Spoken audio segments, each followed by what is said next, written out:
बोलिए प्रेम से श्री सद्गुरु महाराज की जय। बुलंद आवाज में जय जयकार करें।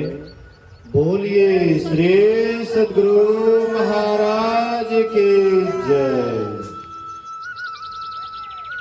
अखंड मंडलाकारं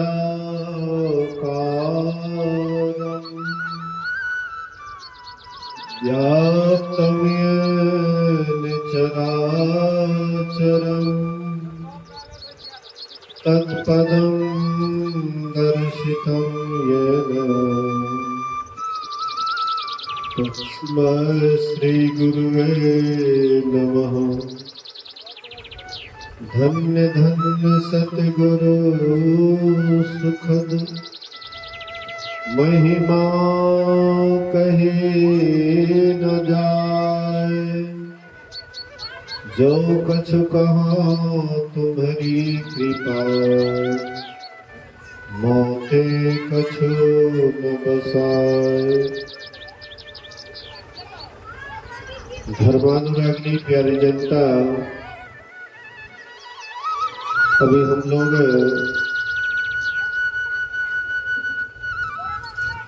सायंकालीन सत्संग में उपस्थित हैं। यह सत्संग कलानंद बाबू के सुपुत्र की शादी के शुभ अवसर पर रखा गया है। लक्ष्मीपति जी महाराज कहते हैं, प्रथम देव गुरुदेव जगत में और न दूजो देवा। गुरु पूजे सब देवन पूजे, गुरु सेवा सब सेवा। कहते हैं संसार में अगर कोई पहला देवता है, प्रथम देव है, वह गुरु है। गुरु से बढ़कर के संसार में और कोई देवता नहीं है।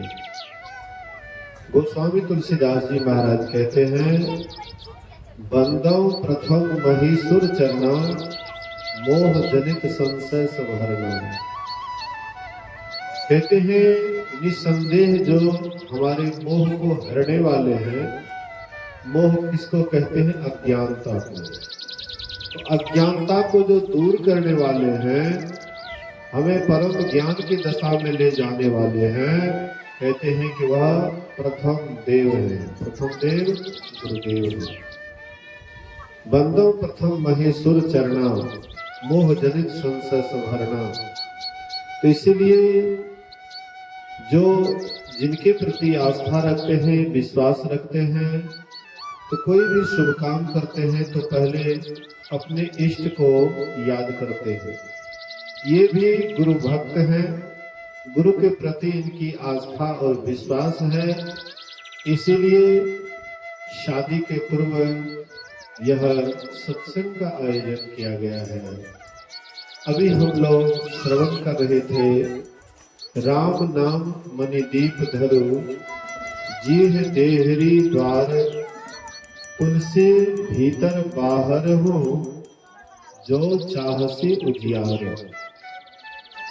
गोस्वामी तुलसीदास जी महाराज कहते हैं, अगर तू बाहर भी उजाला चाहता है और भीतर भी उजाला चाहता है, तो राम नाम मणिदीप को जीव रूप देहरी के द्वार करो। हम आप प्रकाश को चाहते हैं। क्या कोई अंधकार में रहना चाहता है? किसी से पूछिए कि आप अंधेरे में रहना चाहते हैं, कोई नहीं कहेगा कि हम अंधेरा में रहना चाहते हैं। सब कोई प्रकाश को खोजते हैं। तो जैसे बाहर में हम प्रकाश को पसंद करते हैं, रोशनी को पसंद करते हैं, इसी तरह से भीतर में भी प्रकाश चाहिए। अंधकार में डर होता है, भय होता है कि पता नहीं कौन आ जाए, इसलिए हम प्रकाश की व्यवस्था करते हैं। इसी तरह से हमारे भीतर में भी घनघोर अंधकार भरा हुआ है। हम लोग आंख बंद करते हैं तो क्या देखते हैं? आंख बंद करने के बाद घनघोर अंधकार दिखाई पड़ता है। और ये अंधकार में जब तक रहिएगा तब तक यमराज के राज्य में रहिएगा। यमराज के राज्य में रहिएगा तो फिर दुख होगा, तकलीफ होगी। संत कबीर साहब ने बड़ा अच्छा कहा है, एक तो अंधेरी कोठरी तामे दिया ना पाती हो, पकड़े जंगले चले, कोई संग न साथी हो। नाम सुमर नर बाबरे, तुरी सदा दिहिया रे। नाम सुमर नर बाबरे, तुरी सदा दिहिया रे। कहते हैं एक तो अंधेरी कोठरी तामे दिया न पाती है। हम लोग इस शरीर को प्रकाश में रखते हैं। घर घर में आज बिजली की व्यवस्था है, रोशनी की व्यवस्था है। शरीर के लिए तो हम बिजली बल्ब की व्यवस्था कर लेते हैं, लेकिन हम लोग जिस शरीर के अंदर में है, इस शरीर के अंदर में कभी हम ध्यान करके देखते हैं कि हम कहाँ हैं। आंख बंद करके देखिए, आंख बंद करके देखते हैं तो संसार को देखते हैं, संसार के रोशनी को देखते हैं। लेकिन आंख बंद करके देखिए क्या दिखाई पड़ता है। जैसे आंख बंद करते हैं वैसे ही घनघोर अंधकार दिखाई पड़ता है। हम आप यही अंधकार में पड़े हुए हैं, और ये जब तक अंधकार में रहिएगा तब तक यमराज के राज्य में रहिएगा और दुख सुख भोगते रहेंगे। कौन चाहता है दुख?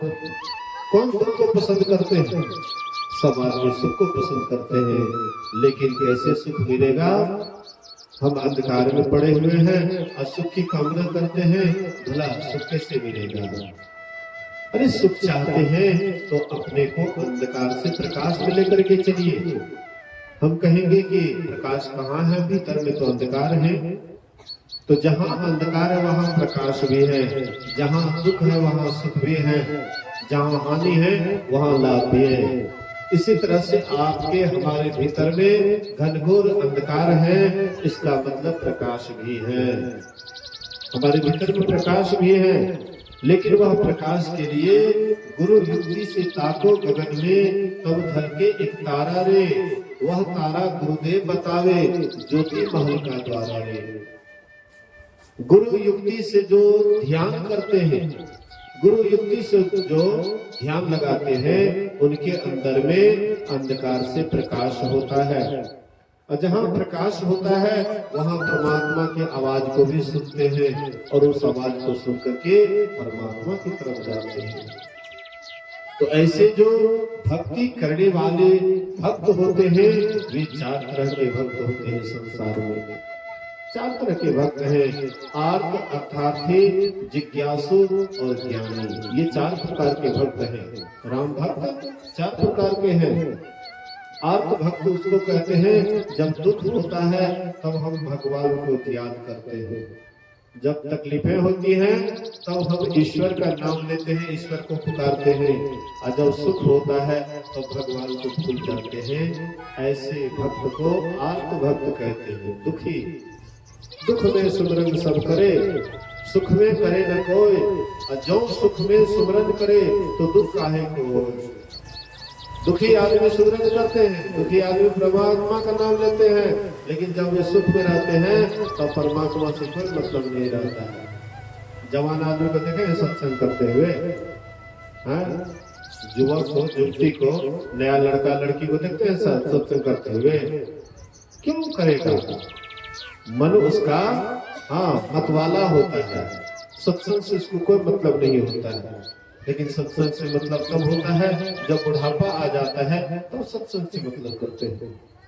इसलिए महापुरुषों ने कहा कि अभी समय है, समय के रहते हुए अगर हम भगवान का सुमरन करते हैं, ध्यान करते हैं, सुख में सुमरन कोई नहीं करता है, दुख में सब करता है, लेकिन सुख में जो सुमरन करते हैं तो उनके जीवन में फिर दुख भी नहीं आता है।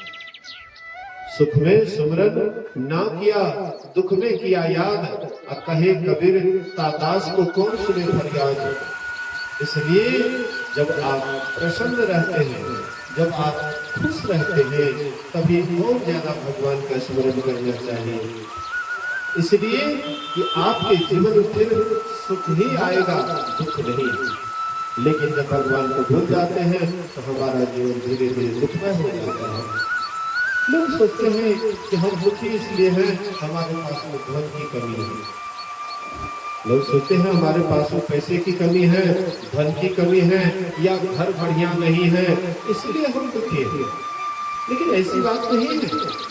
जिनके पास में बहुत धन है, जिनके पास बहुत सुंदर मकान है, जिनके पास में बहुत पैसे हैं, जाकर के उसको देखिए, क्या वे सुखी हैं?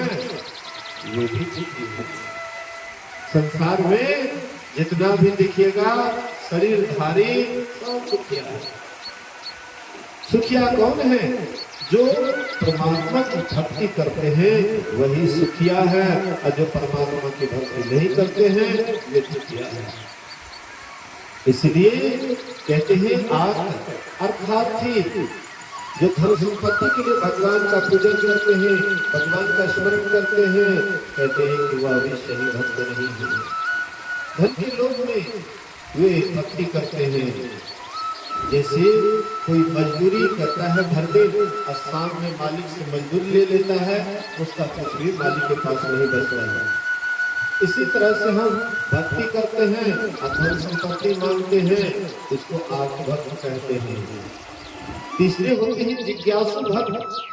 जिज्ञासु भक्त को कुछ भी नहीं चाहिए, केवल परमात्मा चाहिए। मुझे है काम ईश्वर से, जगत रूठे तो रूठन दे। मुझे है काम ईश्वर से, जगत रूठे तो रूठन दे। जिनको परमात्मा से काम होता है, जिनको ईश्वर से मतलब होता है, उसके लिए संसार के परवाह नहीं करते हैं। चाहे संसार उसके लिए रूठ जाए तो रूठ जाए, लेकिन परमात्मा नहीं रूठना चाहिए। उनके अंदर में बराबर यही बात रहती है। ऐसे होते हैं जिज्ञासु। जिज्ञासु भक्त केवल परमात्मा के लिए ही जीते हैं, परमात्मा के ही गिरडात स्मरण करते रहते हैं। हनुमान जी से किसी ने पूछा कि आज कौन सा वार है? हनुमान जी कहते मुझे कोई वार से मतलब नहीं। किसी ने पूछा हनुमान जी से आज कौन तिथि है? हनुमान जी कहते मुझे कोई तिथि उति से मतलब नहीं है, मुझे तो केवल राम से मतलब है। जब भगवान राम सभी निशाचरों को मार करके जब अयोध्या आते हैं तो भरत, शत्रुघ्न और लक्ष्मण ये तीनों भाई आपस में विचार करते हैं कि अब हनुमान जी बहुत सेवा कर लिए राम जी की, अब हनुमान जी को कोई सेवा करने के लिए नहीं देंगे। सब काम से उसको निवृत्त कर दिए कि हनुमान जी अब आपको सेवा से छुट्टी हो गई, अब आप जा सकते हैं। हनुमान जी तो राम के अनन्य भक्त थे, राम की सेवा के बिना हनुमान जी नहीं रह सकते थे। तो हनुमान जी सोचे जब हमको निकाल ही दिए हैं तो वे छत पर एकांत में चले गए और सोचे कि सब सेवा तो सब कोई ले लिए, लेकिन जब जम्हाई आती है राम जी को तो कोई उस समय में अगर चुटकी बजाते हैं उसकी जम्हाई दूर हो जाती है। ये सेवा तो कोई नहीं ली। तो वे सोचते हैं कि कब राम जी को जम्हाई आ जाए इसका कोई ठिकाना नहीं है, इसलिए वे क्या करते हैं तो चुटकी बजाना शुरू कर देते हैं। हाँ, राम का नाम ले रहे हैं चुटकी बजा रहे हैं, राम का नाम ले रहे हैं चुटकी बजा रहे हैं। अब राम जी को जो हाथी आया, जम्हाई आया, अब जो मुंह जो जैसे जम्हाई के लिए मुंह खोलते हैं, मुंह जो खुला अब बंद ही नहीं हो रहा था। लोगों ने सोचा कि कहीं राम जी को कोई दिक्कत तो नहीं हो गया, कोई परेशानी तो नहीं हो गई, या कोई बीमारी तो नहीं हो गई। डॉक्टर को लाए, वैद्य को लाए, हकीम को लाए, कोई कहता था कि कहीं भूत तो नहीं लग गया, इसलिए झाड़ फूक वाले को भी बुलाए। लेकिन राम जी का मुंह बंद ही नहीं हो रहा था, कितना कुछ करते थे बंद नहीं हो रहा था। बोले कि भाई लगता है कि कहीं हनुमान जी का तो चमत्कार नहीं है, तो खोजो तो हनुमान कहाँ है। खोजने लगे, खोजते खोजते एकांत में छत के ऊपर हनुमान जी बैठ करके एकदम चुटकी बजा रहे हैं। तो हनुमान जी के अंदर राम के प्रति अनन्य भक्ति थी, केवल उसको राम से ही मतलब रहता था, बात बात में किसी से भी मतलब नहीं रखता था। इसलिए हनुमान जी राम के अनन्य भक्त हुए। हम आप भी ऐसे हो सकते हैं, लेकिन हम लोग क्या करते हैं, हम लोग भगवान से संसार की वस्तु मांगते हैं। जिनके पास बेटा नहीं है भगवान से बेटा मांगते हैं, जिनके पास बेटी नहीं है भगवान से बेटी मांगते हैं, जिनके पास में धन दौलत नहीं है भगवान से धन दौलत मांगते हैं। अरे भैया, जो सब स्वयं भगवान हमको दे रहे हैं वही चीज मांग करके हम भगवान के निरादर करते हैं। भगवान क्या नहीं देते हैं। जिस समय में हम माँ के गर्भ में थे उस समय में क्या किए भगवान परमात्मा, क्या किए, माँ के स्तन में दूध भर दिए। जन्म होते ही पीना प्रारंभ करते हैं, बच्चा हरदम पीते रहते हैं।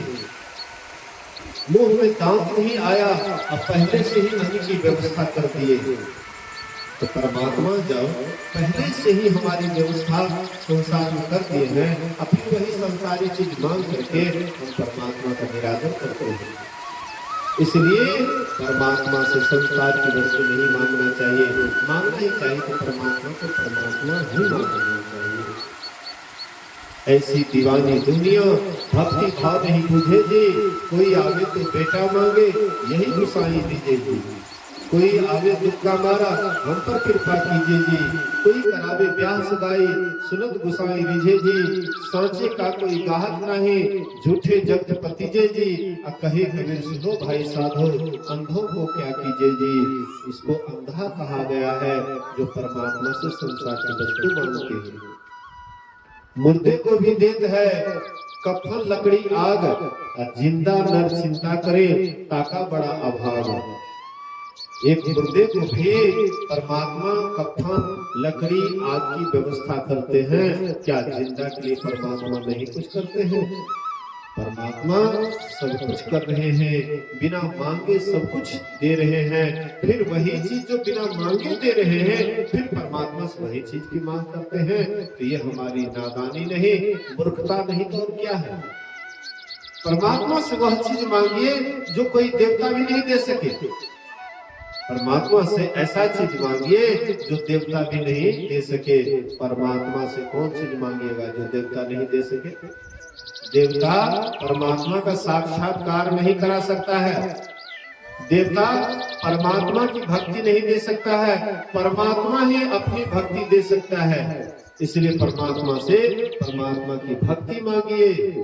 एक राजा साहब बड़े उदार थे और वे बहुत बड़ा मेला लगाए और मेला में पूरी प्रजाओं में यह अनाउंस कर दिए कि जिनको जो सामान पसंद है केवल एक सामान ले सकते हैं। बहुत बड़ा बाजार था, रंग बिरंग के सामान थे, खाने पीने से लेकर के पहनने ओढ़ने बहुत सारी व्यवस्था थी। तो जिनको जो पसंद होता था केवल एक सामान लेकर के चले जाते थे।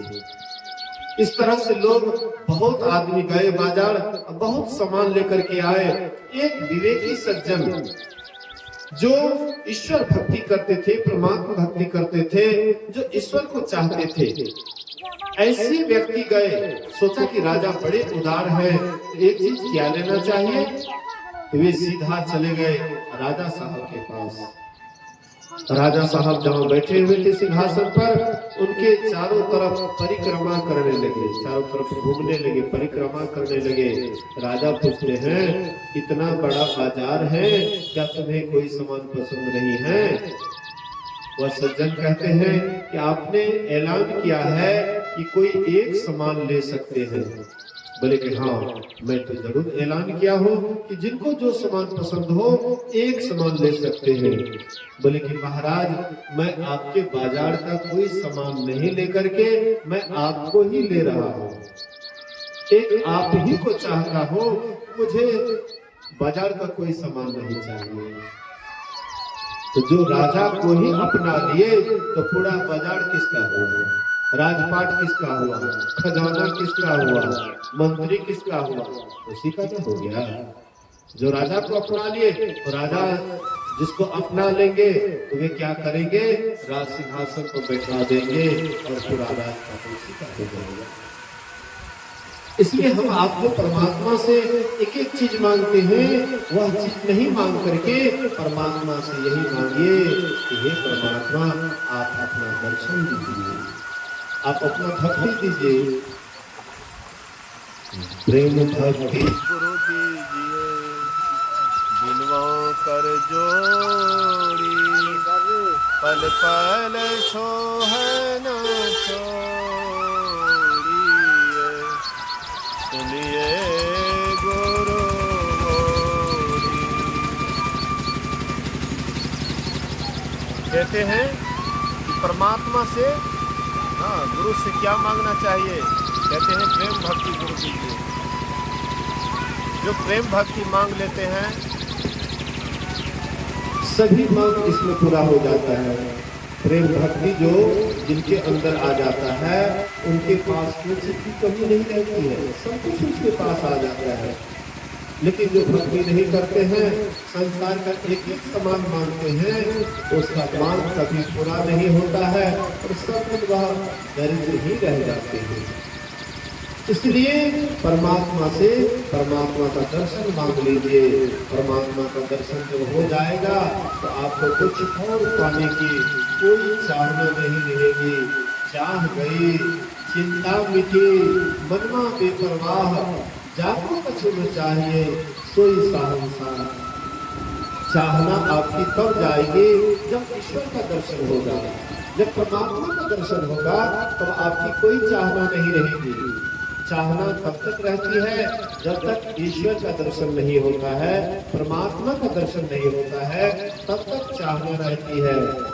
और चाहना जब तक आपके अंदर है, जब तक इच्छा है, तब तक आप कभी सुखी नहीं हो सकते हैं। इसलिए कहते हैं राम भजन बिनु मिटहि के कामा, फल विहीन तरु कभू की जामा। राम भजन के बिना आपकी चाहना कभी समाप्त नहीं हो सकती है। जैसे बिना पृथ्वी के कोई पेड़ नहीं लग सकता है, पेड़ लगाने के लिए पृथ्वी चाहिए। इसी तरह से कामनाओं का अंत तब हो सकता है जब हम परमात्मा की भक्ति करेंगे। परमात्मा भक्ति के करते हुए अगर हम संसार का काम करेंगे, हमारा ये लोग भी सुखी रहेगा और परलोक भी सुखी रहेगा। जो परमात्मा की भक्ति छोड़ करके संसार का काम करेंगे वे अंत में दुखी होंगे। जो परलोक यहाँ सुख चाहा हो, सुनी मन बचन हृदय दृढ़ रहा हो, सुलभ सुखद मार्या का भाई भगत की मोर पुराण सुनते गाए। राम भगवान कहते हैं यहाँ भी सुख चाहते हो, यहाँ से जाने के बाद परलोक में भी सुख चाहते हो तो मेरे वचनों को सुनो। वह क्या है? मेरी भक्ति है। अगर तुम मेरी भक्ति करोगे तो यहाँ भी तुम सुखी रहोगे, यहाँ से जाने के बाद भी सुखी रहोगे। एक राज्य में नियम था कि जो कोई भी राजा बनते थे 6 महीने के लिए राजा बनते थे। उसके बाद जब 6 महीना पूरा होता था वह राजा को निकाल देते थे राजपाट से उतार करके। और नदी के उस पार में घनघोर जंगल था जहाँ पर बाघ शेर हिंसक जानवर रहते थे और उस राजा को खा पी करके बराबर कर देते थे। तो वह राज्य का ऐसा नियम ही था। उसी राज्य में एक महात्मा जी की भी कुटी थी। इसीलिए लोगों ने सोचा कि सबकी बारी तो पूरा हो गया है, लेकिन महात्मा जी का बारी पूरा नहीं हुआ है। इसलिए सब मिल करके गए महात्मा जी के पास और महात्मा जी से कहते हैं कि महाराज अब आपको ही राजा बनना पड़ेगा। महात्मा जी कहते हैं हम तो घर द्वार छोड़ करके महात्मा बने और फिर हम राजा काहे के लिए बनेंगे जी। कहते हैं कि देखिए महाराज इस राज्य का नियम है, आप भी इस राज्य में रहते हैं, तो जो सबके लिए नियम है वो आपके लिए भी नियम है, आपको राजा बनना ही पड़ेगा। कहते तब बनना ही पड़ेगा। बोले कि हाँ।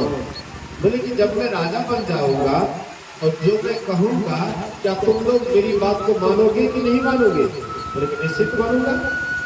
आप जब राजा बनिएगा तो सबका मालिक बन जाइएगा, और जिसको जो फरमाइएगा आपके आज्ञा का पालन सभी करेंगे। तो उसको राज तिलक करके राजा बना दिए। तो महात्मा जी का आदेश होता है कि 3 महीने के अंदर वह नदी पर खूब सुंदर पुल बनाया जाए, खूब बढ़िया पुल बनाया जाए, मजबूत पुल बनाया जाए। राजा का आदेश हुआ। 3 महीना के अंदर में एक सुंदर पुल बनकर के तैयार हो गया। फिर 3 महीना बचा तो वह महात्मा राजा कहते हैं कि उस पार में जंगल की सफाई कर दो। जैसे यहाँ पर राजमहल बना हुआ है उस पार में भी इससे सुंदर राजमहल बना दो।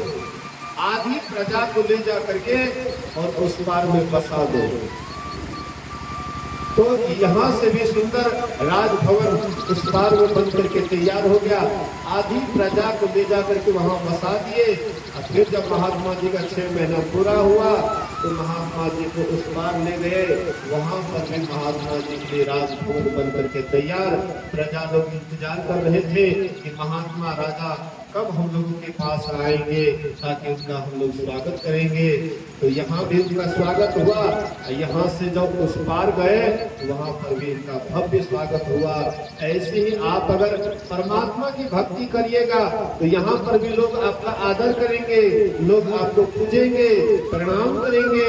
और यहाँ से जब जाइएगा तो वहाँ भी आपका आदर होगा, प्रणाम करेंगे, आपका बहुत बड़ा स्वागत करेंगे। लेकिन जब तक भक्ति नहीं करिएगा और भक्ति नहीं करिएगा तो यहाँ भी दुर्गज्जन, और यहाँ से जाइएगा तो वहाँ भी यमराज का दुर्गज्जन, यहाँ पर बेटा बेटी का दुर्गज्जन, और यहाँ से जाने के बाद यमदूत का दुर्गज्जन सहना पड़ेगा।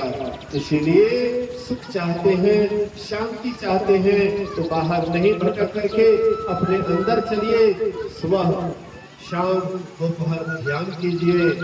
ध्यान से असली ज्ञान होगा, असली परमात्मा की पहचान होगी। इसलिए गुरु महाराज कहते हैं त्रिकाल संध्या सबको करना चाहिए। सत्संग नित और ध्यान नित रहिए तरफ संलग्न हो। व्यभिचार चोरी नशा हिंसा झूठ करना चाहिए। सत्संग रोज रोज करो, ध्यान रोज रोज करो, और पंच पाप से अपने को बचा करके रखोगे तो तुम्हारा इहलोक भी सुखी रहेगा, परलोक भी सुखी रहेगा।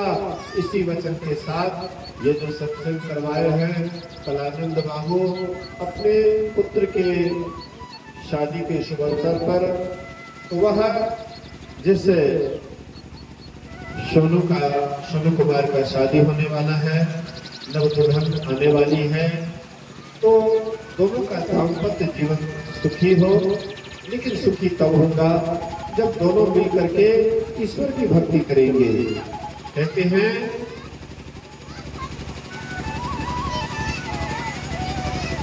संत कबीर साहब कहते हैं, कहे कबीर निज रहनी संभारी, सदा आनंद रहे नर नारी। नर और नारी अपने रहनी गहनी को संभाल करके अगर भक्ति करे तो वह सदा सुखी रह सकता है। इसलिए सदा सुख के लिए, सदा शांति के लिए परमात्मा को भूलना नहीं चाहिए। तो दोनों पति पत्नी मिल करके अगर भक्ति करेंगे उनका भी जीवन सुखी और सार्थक होगा। तो वह उसका जीवन दाम्पत्य जीवन सुखी हो। तो यही शुभकामना करते हुए गुरु महाराज के चरणों में नमन करता हूँ, और साथ ही साथ आप लोगों के लिए भी शुभकामना गुरु महाराज से प्रार्थना करता हूँ। आप लोगों का भी जीवन मंगलमय हो। इसी शुभ वचन के साथ एक बार सब आदमी गुरु महाराज जी का जय जयकार बुलंद आवाज में करें। बोलिए श्री सद्गुरु महाराज की जय।